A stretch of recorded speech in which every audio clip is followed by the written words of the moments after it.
So, Sally, I might ask you, what were the most revealing things that you heard from the keynotes this morning that you could... Well, firstly, that I wanted to cry too, because to be here, and I'm sure this is what the audience felt, we've all been in our little pockets doing this sort of stuff, but to hear you guys all say the things we all intuitively felt is just like the most beautiful thing I could ever hear. The Robert F. Kennedy quote of, "There are those who see the world as it is and ask why. I see the world as it never was and I ask why not."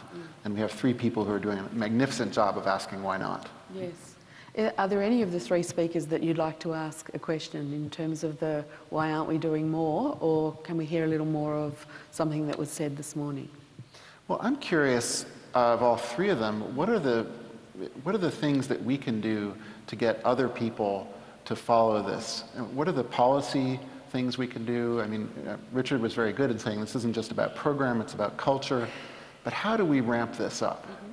So for me too. So if we start with you, Tim, how can we ramp these things up? Oh, wow. Look, I think events like this that reconceptualise what parks are about and what people's relationship with those parks are is absolutely fundamental. So this is a great first step.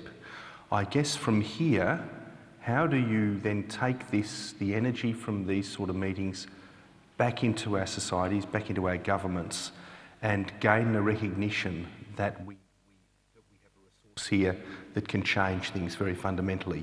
I don't have an answer to that question, but I think this is an important first step. I think we had the Premier here, did you, at the opening of the, which was fantastic. That's another step.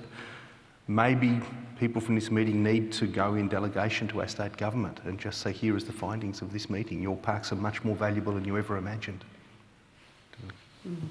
And Kathleen, what would be your suggestion? I think that we have to recognize that there's an incredible amount of power in each of us. And, you know, it's been an interesting year in the States for international policy from my perspective, with Copenhagen sort of not going the way I would have liked, the recent bluefin tuna not being listed on the Endangered Species Act. And so I've been losing faith in international treaties lately, but I don't lose faith in people and in individuals and the power that we have to create change through anything as simple as having someone over for tea and talking about these issues. So I just encourage people to acknowledge their own power. And pardon me, Richard, for giving you half an answer, and then you can, of course, give us what else. But you mentioned Michelle Obama's policy on tackling obesity, and we've seen with the international media how she's encouraging a garden to be established, and in fact gardens to be established right across Australia. Right across America. You can tell, sorry. But you did mention that nature wasn't included, and play too. Play. So are there other things that you would encourage for a policy change, particularly starting from a childhood perspective? Yeah. Well, first I have to apologize. I think I went on too long. I was told to end by 10:45, and I did, but I think that was too long. The most important thing, I think, is not legislation. That will follow. The most important thing are these networks, is a movement. It has to be a movement to connect people to nature. It starts with kids. That seems to be the entry point. People feel that deeply. Once they ask about kids, then they start asking about policy. Once they feel that, it's primal. There is legislation in the United States called the No Child Left Inside Act, which is before Congress now. It passed in the House last year. It's back there. It may have something to do with the change in education policy there. But these campaigns, these regional movements, these regional campaigns that are springing up, and I understand I'm going to Perth, and I understand they're going to start Western Australia Children in Nature campaign network, something like that. That provides the constituency for the parks. That builds the constituency. That builds constituency for legislation. There's one called, there's a Leave No Child Inside Illinois, I believe, around Chicago. Another one of these big campaigns. All kinds of people involved, business people, medical people, educators, parents, grandparents, etc. Different politics come to the table. The new governor of Illinois, when he took over from the other one that they ran out of town, this is last year, The first press conference, he said, one of the things my predecessor did I didn't like is he closed down a bunch of state parks. And I've been reading this book about nature deficit disorder, he said, and I don't think any kid in Chicago or Illinois should have that, or any kid should be left inside. 2 weeks later, he reopened 7 state parks. Now, there's not a lot of money to do that, but he made the economic argument, including the moral argument, that families deserve something close by that they can do, nearby nature. That didn't happen because he read a book. That happened because there was this thing called the Illinois Children in Nature, Leave No Child Inside initiative that was bringing all kinds of people to the table. He knew at that point there was a political constituency to reopen 7 state parks. Healthy parks, healthy people, healthy cities. In the 1980s, we had the healthy cities go across the world, and the design and infrastructure to support a healthy city was having a park or an open space within 15 minutes of walking for every person within the community. Sally, you're a communicator, you've got a fantastic radio and television show, and as Dr. Feelgood, you have people asking questions all the time. But importantly, they're listening and they're using technology today to share what's working for them. And we have this irreverence in Australia about not believing government so much, and possibly you have it in other countries as well. But there's a great sense of people wanting to know more, and importantly, how to look after their health.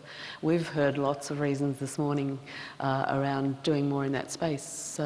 What do you think about giving messages with your connections through television and radio? Sure, even more than that, if I could say, with my connections with the medical profession, because I think this whole of engaging all these groups, which, let's face it, are often disparate. We can engage the arts through the choral, engaging medicine. And in Melbourne, I'm very proud of what was done earlier with the Green Script. The Green Script was around for a long time, where doctors were giving prescriptions to go walk in the park.